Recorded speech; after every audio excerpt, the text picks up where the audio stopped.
Hey y'all, Lita here again, and welcome back to my kitchen. Today I'm going to be making for you a shepherd's pie. Now there are many ways to make a shepherd's pie. Just depends on what your family likes to eat, the vegetables they like, the seasonings they like, and so I'm just going to show you how I make shepherd's pie for my family. And today I'm also going to be topping the shepherd's pie with cauliflower. Most of the time I do top that with potatoes, but in some instances I do top it with cauliflower, and they love it both ways, so whatever your family likes, that's what you want to do. So let's just go ahead and get started, and I'm going to show you how to make shepherd's pie. Okay, so the first thing that we're going to do to get our shepherd's pie started is to melt about 2 tablespoons of butter into a skillet, and let that get nice and melted. And we're going to go ahead and add, I chop up 1 large onion. You can tweak this to your taste. You can put in more onion or less onion or no onion. If you do not like onions, that's okay. You do not have to put it in. We're just going to get our onions nice and translucent. And so we're going to let them sizzle up and fry here just a little bit. And then we will be adding our 1.5 pounds of hamburger and some seasonings. Okay, our onions are coming along nicely here. Over here on the stove top, I have got my cauliflower going, because you want to let it go ahead and start cooking and get nice and tender, because that is going to be your topping. So yum cauliflower. And like I said, if you do not like cauliflower, you can go ahead and use mashed potatoes. And if you don't like mashed potatoes, you really don't have to have a topping on this if you do not want. That'll be just fine as well. I also have some carrots over here boiling.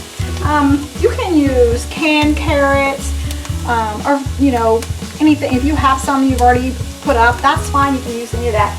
I just have some frozen carrots here, so I have to get them nice and tender, because when you put your vegetables into this, whatever vegetable that you choose, whether it's canned or frozen or something that you have right out of your garden, you want to make sure that it's nice and tender when it goes into your shepherd's pie. Okay, I'm going to go ahead and add my 1.5 pounds of hamburger. Now, if you really like meat and you want to add more, that's fine, or you can add less. Just depends on your taste. So we're just going to go ahead and let this brown up really well, and then I'm going to drain any grease that may be in here. I'm going to drain that off. Okay, so our hamburger meat is all cooked, and I've drained it, and we're ready to go ahead and just add vegetables into this. And remember, you can add any vegetables you want. This is just what I use. I use peas. Now, you can use, like I said, frozen or fresh. Just make sure that they're nice and tender and that they're drained of any juices. And in this case, I just use canned green beans, canned peas, a 15-ounce can. Also green beans. And some corn. Like I say, if there's a vegetable that you prefer to have in here, you go right ahead and add that, and it's just going to be yummy.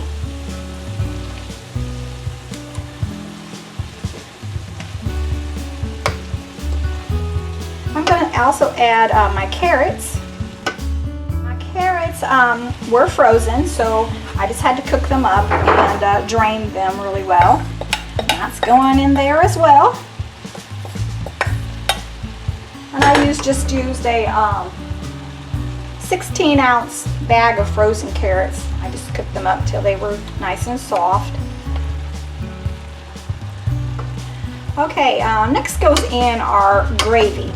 Now, as far as gravy is concerned, you can use, the jar gravy or packaged gravy or your own homemade gravy. Depends on what I have on hand, what I use. Sometimes when I make certain dishes and I have some gravy left, I will just take that gravy and freeze it and use it for things like this. But I didn't have any frozen this time.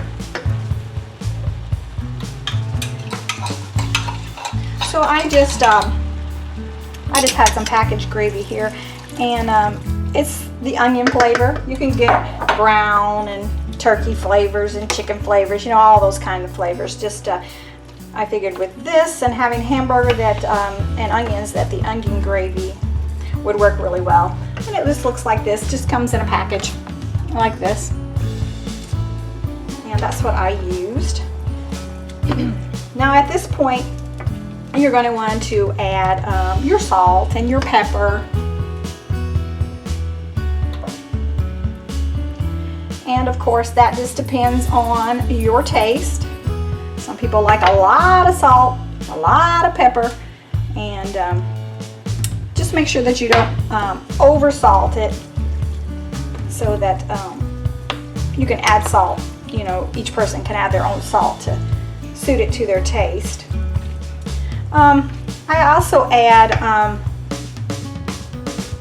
A1 sauce to this shepherd's pie, and I just put a couple of tablespoons in there.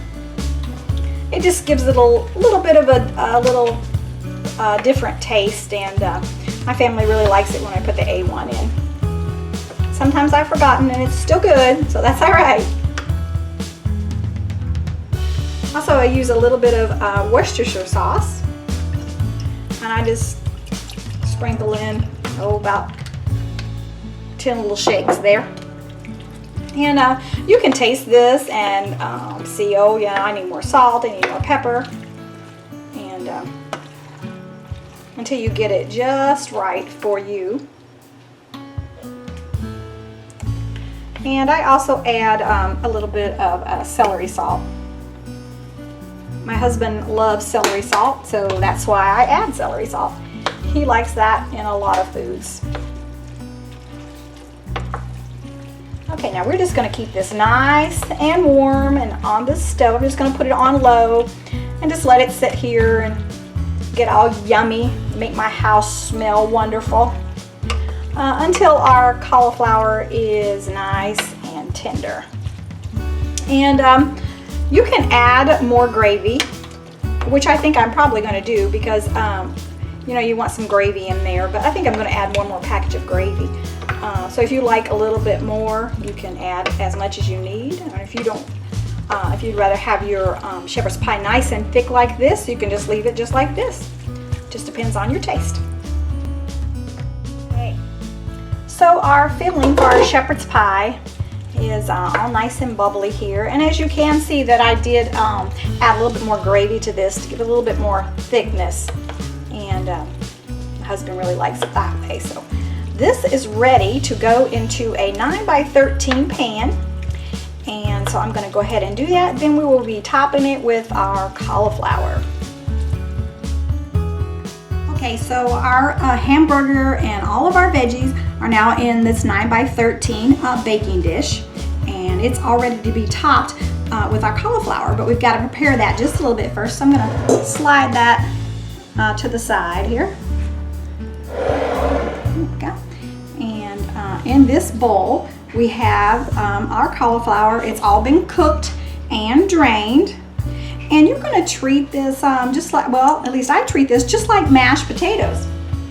I'm going to go ahead and add some butter. So just what I would do with my mashed potatoes. Just add a couple of I actually add about 3 tablespoons of butter. And I also salt and pepper my cauliflower, and like I say, salting and peppering is you know, your own taste, so if you need more or less. Get that butter down in there a little bit so we can start melting. This is quite a bit of cauliflower. I think I'm going to add 1 more tablespoon of butter here.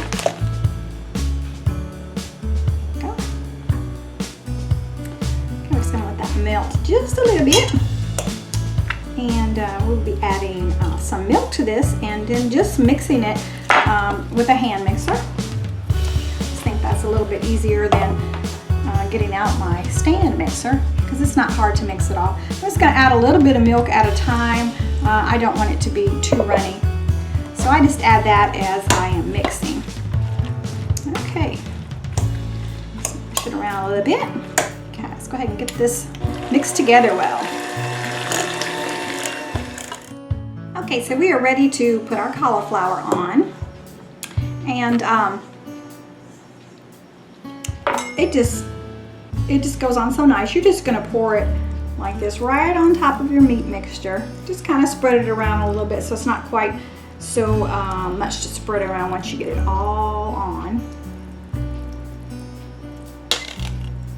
And this can be a thinner layer or a thicker layer, just depends on how you want to do that. Sometimes I don't make quite enough and it looks a little sparse, but that's all right. We still eat it anyway. And sometimes I make too much. That looks just about right. Okay. Now this is hot, so you can go ahead and put it in your oven and let it put it under broil and just let it get nice and brown. But if you want to put this in the refrigerator and have it the next day, you can do that. You're just going to want to heat it up before you broil the top nice and brown. So, and this can be frozen. Works really well if you want to make some meals up ahead of time. Okay, so I'm just going to go ahead and cover this with some melted butter. I melted just a couple of tablespoons of butter in the microwave, and I'm just going to rub it on, or brush it on the not potatoes, on the cauliflower, and it helps it get a nice, crusty, golden brown to it. And you're going to love the way this smells. I know I say that often, but I love for my home to smell wonderful when I'm cooking. So I'm sure you love that as well. All right, we're going to go ahead and I'm going to put this in the oven until it's nice and brown, and you're just going to have to watch it because you don't want it to burn, because that wouldn't be good after all your hard work. Okay, I'm just going to pop this in the oven and I'll let you see it when it's all nice and golden brown. Okay, so our shepherd's pie is all nice and golden brown. It looks wonderful. It smells delicious. And I can't wait for supper tonight. But I am going to go ahead and show you kind of what it looks like after you serve it up. And our cauliflower is just beautiful brown. And I'm not going to take a lot out because I am going to try to not eat this until supper time. And so now you've got all of your hamburger and your vegetables and your cauliflower topping all on there, and wow, that smells awesome. Okay, y'all, thanks so much for watching. I hope that you will give this shepherd's pie recipe a try, and I hope that you just love it. And I will see you guys again next time. Bye-bye now.